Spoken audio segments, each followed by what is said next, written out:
So, what do you do when you have a high-priced, bougie road bike like this and you need to adjust your rear derailleur? Well, today we're going to find out. Let's get on topic.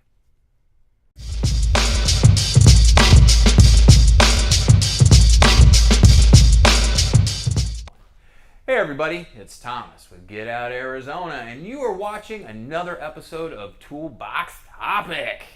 I'm here once again at Trek Bicycle Store West Phoenix in Goodyear, Arizona with my co-host Wyatt Spalding. Wyatt, what's up, man? How the hell are you? Doing good, waking up. Nice, aren't we all? Goddamn Circle K, dude. They were out of large and extra large cups. So you got like what, 2 small coffees? No, I didn't get any coffee. I'm not gonna buy 2 small coffees. I digress. So if I'm a little sassy in the next couple videos that you see, because remember we record multiple videos at the same time, blame it on Circle K. Those bitches didn't have coffee cups. And the next one I go to will probably be out of French vanilla cream. True. So, you could be like Brandon and drink Jamaican me crazy. Anyways, I digress. So as you can gather by the opening, yes, it's a Kestrel. It's full carbon. It comes in at about 17 pounds. And we all know the roadies tend to be a bit more bougie than the mountain bikers. And the bougie mountain bikers were typically roadies who thought it would be cool to mountain bike. Yeah. So, not like us knuckle draggers. That's the truth. So, but shifting and being able to diagnose and adjust your shifting woes is tantamount. Now, one of our very first videos that we did, Toolbox Topics that we did, we talked about the drivetrain, which I'll put a link at the end of this video so you guys can check that one out for sure. But we didn't necessarily get into the finer points of derailleur adjustment. Mm-hmm. It's voodoo magic. I think it's voodoo magic. I've been riding for years, and I still can't adjust my derailleurs. So don't feel bad if you can't. But Wyatt, since he's, I don't want to call you the Superman, because Superman's kind of gay. Yeah. Who's a good thought? He's the Thor. Yeah, there we go. The Thor of bike mechanics, and he's going to take the mystery out of it today, right? Sweet, yeah. It's not too bad, yeah. You just got to have some experience, I guess. Multiple instances of messing it up way worse than it was before, and then figuring it out. So what are some of the telltale signs, Wyatt, that would indicate that your shifting is going out of whack, and derailleur adjustment is possibly one of the, because I mean it could be your cables are stretched, it could be a lot of different things. So what are some of the symptoms that riders should be aware of? Yeah, like the Axel said, there's so many things that can give you bad shifting, so that's why it's so confusing. For instance, like you said, your cables and housing could be stretched, something could be routed incorrectly. It could be a number of things. The shifters could be not functioning properly. But a lot of times they're just misadjusted. You would definitely know, like maybe you hit one click on your shifter and it doesn't do anything. Right. Or maybe you hit one click and instead of 1 gear, you jump 2 gears. Or maybe one of your limits is set too tight and you can't get into your easy ring, or you're trying to get in your hardest gear and it's hesitating a little bit before it engages there. Right. Those are going to be main things that you can get with adjustments. Other things like cables and housing, stretched housing, stuff like that, you're more going to experience like lagging in your shifting. It should shift pretty decent, but you'll experience, it takes a second for it to jump up into the next gear or to come back down into that harder gear.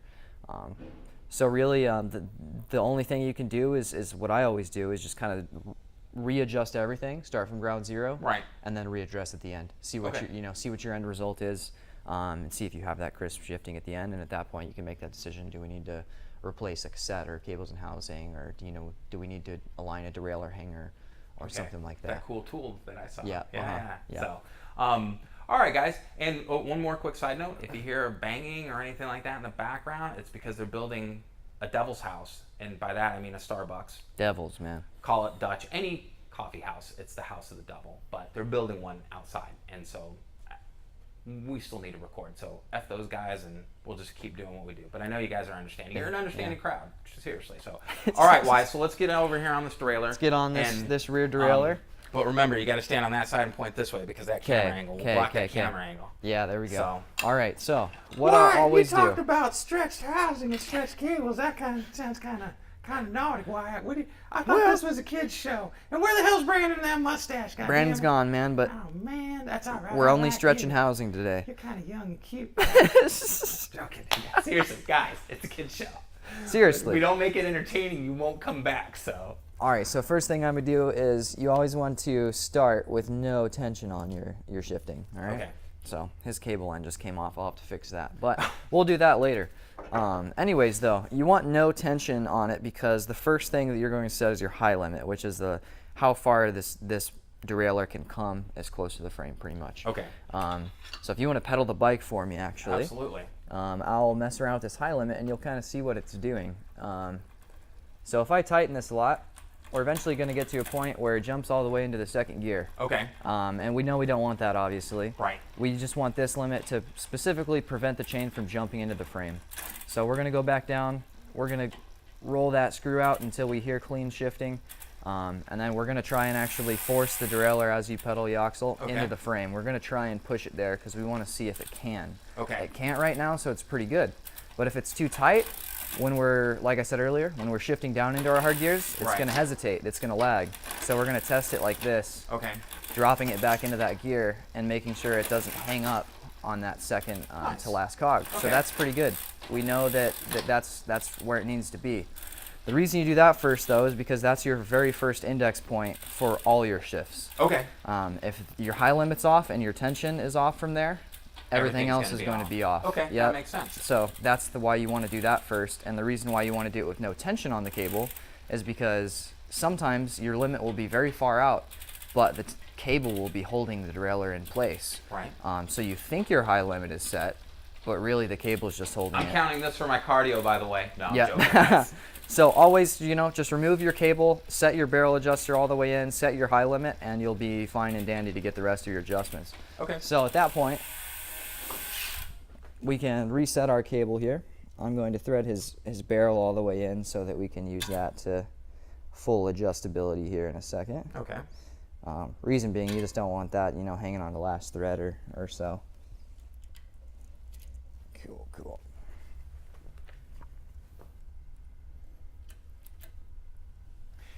Now, there we go. I'm looking at you. Hopefully this view isn't too distorted.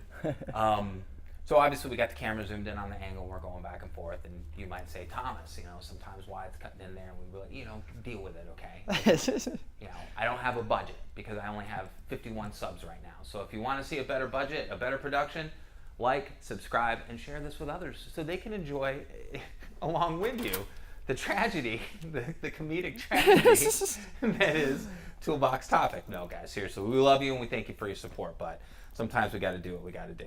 For real. Yeah, and sometimes, people forget not to step in front of the camera lens that's pointing right towards to illustrate what they're doing. This is the help I got to deal with sometimes. Yeah. No, I'm joking. Well, I'm going to leave that cable like that for now, even though that's not nice. We'll release that later. Okay. But now what we can do is, if you want to start pedaling again, give me one click on the shifter. Cool. So we got one click, nothing happened, but we know that at this point we should be in our second gear. So we're one click still. We can add tension with our barrel. Oh, getting ready. Until we make that shift. And then I'm going to give it a little more because I can see it aligned up back here. And then go for your next shift. There we go. And it's shifting pretty good now. You could probably get through most of the range of the cassette. Oh. We're getting some lagging there, so we're going to add some more. There we go. Pretty good. Good. And then go all the way to your easiest ring. Now, nice. Yes, we know we're cross shifting. Yep, screw it though. And here, see, now you don't hear that sound so don't be sitting there going, whoa, that sounds like crap. No, it's adjusted the right way. We were cross-chained. Yep. But we're almost done at this point, which is nice. Okay. So Yox will put it into the little ring up here, which is actually really nice for the adjustment we're going to make right now, because we're going to set right now the low limit and the B tension. The B tension on a lot of road bikes, you're just looking for enough that you have a little bit of space between your pulley wheel here and the cassette. This actually looks really good. I'm not even going to touch it. That looks perfect. This low limit, though, we're pretty much doing the same thing we did with the high limit, just checking the opposite direction. That low limit's going to prevent everything here from your chain going into your wheel, wrapping up in your spokes and destroying everything. So this is actually perfectly set right now. I can feel that. I'm trying to force it into the wheel and it's not going there. If you didn't have one that was set though and you were pushing this, you could see your chain trying to skip over. You remember the good old days with the plastic little chingus right there? The dork disc, yep, They would catch it for you and prevent you from destroying a wheel. But at that point, you can kind of do the same thing. Like if you want to pedal it, Yoxel. Yeah. I'll go ahead and tighten this one. And you can always set these quite easily by over tightening everything, over adjusting them until you hear a noise that you don't like. So we hear that, we don't like that, that's too tight. So we know, all right, let's pull that back probably maybe a full 360 and then check that again. Make sure we can't go into the wheel. It's still pretty tight, so I'm gonna even go another 180-degree turn out and see where that gets us. And that's good. You don't want it too tight, because if it's too tight, you're gonna feel it in your shifter when you try and go to your easiest gear. It's gonna feel really hard to get it in that gear. So you wanna find that middle ground where you can't force it into the wheel, but it's still not, you know, too tight, and it's kind of lagging to get up into that spot. And here where you're going down, a little too much tension, so we'll take a couple turns away there, and that's what you want to check. You want to make sure it's going up into your easy gears, and it's also coming back down to your harder gears very consistently. And really, that's it. You know, it's pretty simple, right, Yoxel? Sure.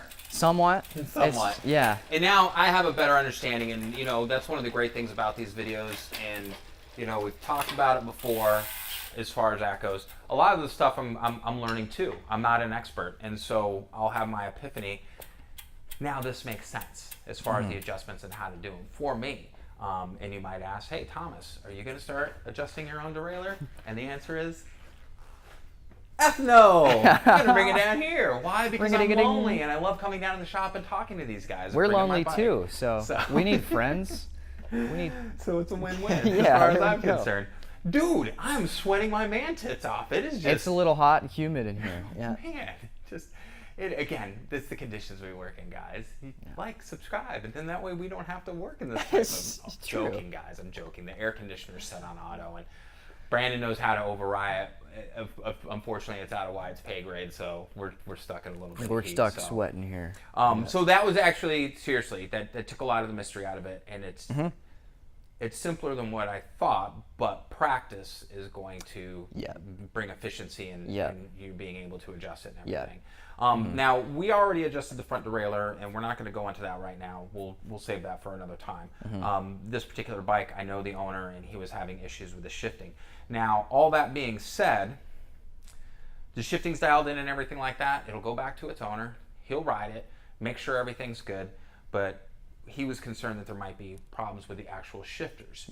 Shimano doesn't do rebuild kits. So after all this, and after trying to maintenance these and work a little bit of voodoo magic, if it doesn't work, especially this being an older bike coming up on 5 years, and he rides a lot of miles, it's going to be time to replace the shifters, unfortunately. Which, is unfortunate because they're not cheap. No, they're not. They're like $550 for the set. Yeah. And that's the cost of Dura-Race. You're getting your money's worth for sure, but that's the price to pay for the good stuff. Yeah. So at that point, it's good to start out with, obviously, the adjustments, then maybe move to the cables and the housing, see if that works, before you dive off the deep end and invest in shifters and realize that really wasn't the case. So. Yeah, exactly. Yeah, because he was ready to go to buy new shifters, and which would be cool. New shifters would be rad, but the way the front derailleur is adjusted here, new shifter with the same amount of tension on the front derailleur would have shifted the exact same. Yeah. So always take it to a shop if you can, or someone that's knowledgeable. Before you spend big bucks like that, because it might just be a $10 adjustment compared to $500. Yeah, don't come to my house for that knowledge. I have knowledge for certain things, but I mean, I got a cool garage that has air conditioning, but doesn't mean I know what I'm doing with this stuff. So I can lube the chain. I know how to do chain maintenance. Yeah. So, all right, Wyatt, that's awesome, man. So, guys, we hoped that. Okay, so that means that the back light's gonna go off, and so we got to do the the safety dance and everything like that. There we go, man. Brandon does the best safety dance. So, anyways, I digress. Hope you enjoyed the video. Now, remember, if you have any questions, please leave them in the comments down below. We have an interactive channel. We love to hear from our subscribers and our viewers and everything. And if I don't have the accurate answer for you, I'll be sure to reach out to Wyatt or Brandon or one of the guys here at the shop and make sure you're getting good information as far as feedback. Or you can follow the link that we have down below for Trek Bicycle Store West Phoenix. Even if you are out of state, make a phone call, talk to these guys, and they'd be more than happy to help you. That being said, don't forget to hit the like button because it helps the algorithm, and the subscribe button, and the bell notification icon, all right? So you want to make sure that you're up to date on all the great episodes we offer for Toolbox Topic and On Trail, and let's talk about it. We're also going to have links below for our social media, our Facebook and Instagram, and if you're wanting to get up to date information on what we're doing, our adventures, the shenanigans we get into, that's where you're going to find it. So it's a lot of fun. We enjoy bringing these videos to you and all our updates on trail and rides and everything like that. And yeah, Wyatt, I think that's it. Anything else? Anything you want to add? I think that's it. All right, guys. What do we always say? Seriously, beyond thanks for supporting and watching us and everything, which we do really appreciate, be kind to yourself and others. Be amazing stewards out on that trail. And we have to ask, what are you waiting for? Get out Arizona. We'll see you on that next adventure. Wyatt, have a great day, man. Yeah, thanks for joining us this week. Take care, guys. Nice. Good one. That was awesome.